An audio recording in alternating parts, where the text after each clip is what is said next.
तो ये सीधी तस्वीरें हम आपको गाजियाबाद की दिखा रहे हैं। देखिए, समाजवादी पार्टी का एक डेलीगेशन जो है आज बरेली जा रहा था, लेकिन उन्हें परमिशन नहीं दी गई है और बरेली जा रहे समाजवादी पार्टी के 3 सांसदों को दिल्ली उत्तर प्रदेश बॉर्डर पर फिलहाल रोक दिया गया है।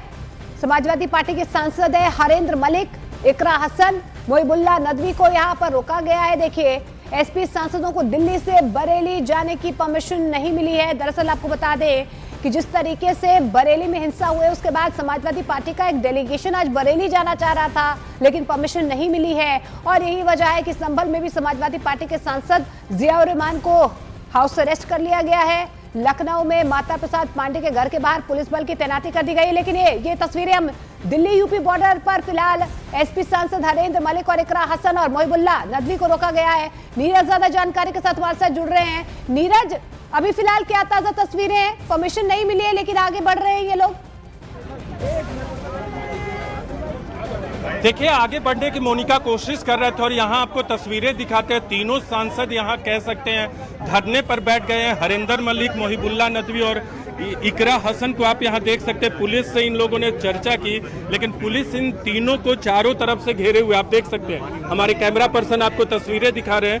तीनों को चारों तरफ से घेरा गया है और पुलिस से लगातार बातचीत हो रही है, लेकिन आगे जाने की इजाजत इन्हें नहीं दी जा रही है। हम लगातार बातचीत करने की कोशिश करेंगे इकरा हसन से भी और बाकी सांसदों से भी। यहाँ पुलिस ने तीनों को घेर रखा है। तीनों देख सकते हैं, तो डिवाइडर होता है सड़क का, उस डिवाइडर पे तीनों बैठे हुए हैं। मैडम, आगे जाने दीजिएगा प्लीज।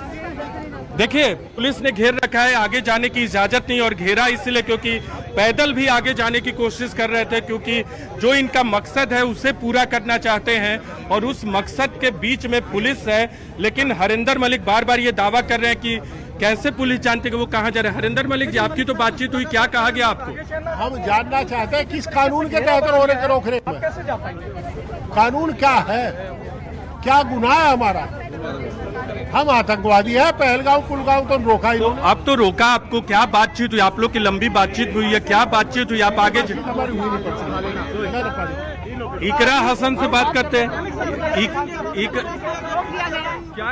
हमारे साथ ऐसा बर्ताव हो रहा है। मानिए, हम इलेक्टेड रिप्रेजेंटेटिव नहीं है, हम लोग कोई चोरों चक्के मुजरिम है, धक्का मुक्की हो रही है। हम अपना जो हमारा दायित्व है वो निभाने के लिए वहाँ जा रहे थे और वो हम करेंगे। आज नहीं तो कल हम वहाँ पहुँचेंगे और ये जो काली करतूत है उत्तर प्रदेश सरकार की, इसको उजागर करेंगे।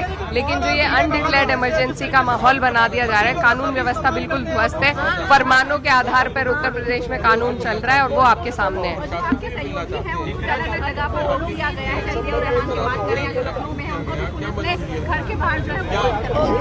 जी, जो हमारा जनप्रतिनिधि मंडल जो डेलीगेशन था जो जा रहा था, वो अलग अलग जगहों से बरेली का रुख कर रहा था।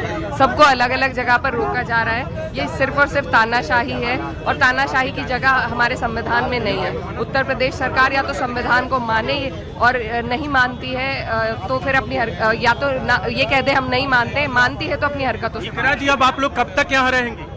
अभी हमारी कोशिश है कि हम आगे बढ़ें, बात कर रहे हैं और प्रयास कर रहे हैं कि प्रशासन हमारे साथ चले। तो देख सकते हैं मोनिका, आप यहाँ पुलिस ने तीनों सांसदों को घेर रखा है और ये जाने की जिद पर अड़े हुए हैं। लेकिन पुलिस के तमाम सैकड़ों यहाँ जो पुलिसकर्मी हैं यहाँ मौजूद हैं, आला अधिकारी भी आए थे, समझाने की कोशिश की, लेकिन तीनों सांसदों का यही कहना है कि जब तक उन्हें जाने नहीं दिया जाएगा तब तक वो यहाँ बैठे रहेंगे। धरने पर बैठ गए तीनों सांसद। और देखिए, यहाँ हरेंद्र मलिक को पुलिस से बातचीत करते हुए कोशिश करते हुए बिल्कुल कोशिश यही की जा रही है कि बातचीत से इन्हें रोक लिया जाए, लेकिन यहाँ पर समाजवादी पार्टी के तमाम नेता अड़े हुए हैं कि वो आगे बरेली के लिए जरूर कूच करेंगे।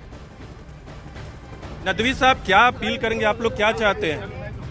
देखिए, जिस तरह से उत्तर प्रदेश गवर्नमेंट ने तमाम कानून की चीज़ों को बालाए ताक रख करके जिस तरह से एक तरफा तौर पर कार्रवाई की है, लोगों को गिरफ्तार किया है, लोगों की दुकानों को तोड़ा गया है और एक तरफा टारगेट करके कम्युनिटी को निशाना बना करके मंत्री जी बयान दे रहे हैं, ये उस शपथ के खिलाफ है जो परमेश्वर के नाम से शपथ लेते हैं कि हम रूल एंड रेगुलेशन को कायम करेंगे, संविधान के मुताबिक चलेंगे और सच्ची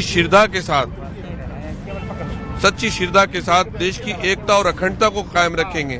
तो ये सरकार जिस चीज़ का शपथ इस सरकार ने लिया है उसके खिलाफ ही काम कर रही है। समाजवादी पार्टी इसकी निंदा करती है और उन पीड़ितों के साथ खड़ी है जिनको नाजायज तरीके से गिरफ्तार किया। लेकिन आपको नहीं लगता कि प्रतिनिधि मंडल जाएगा? सरकार का तर्क है कि अगर कोई जाता है क्योंकि वहां जाने पे रोक है तो उससे माहौल और बिगड़ेगा। सरकार की तरफ से ये तर्क दिया जा रहा है, इसलिए नहीं, ये इतनी मुस्तैदी जिस तरह से रोकने के लिए कर रहे हैं, अगर वहाँ लोगों को कंट्रोल करते और वहाँ पर रूल एलोकेशन करते तो कुछ भी ना होता।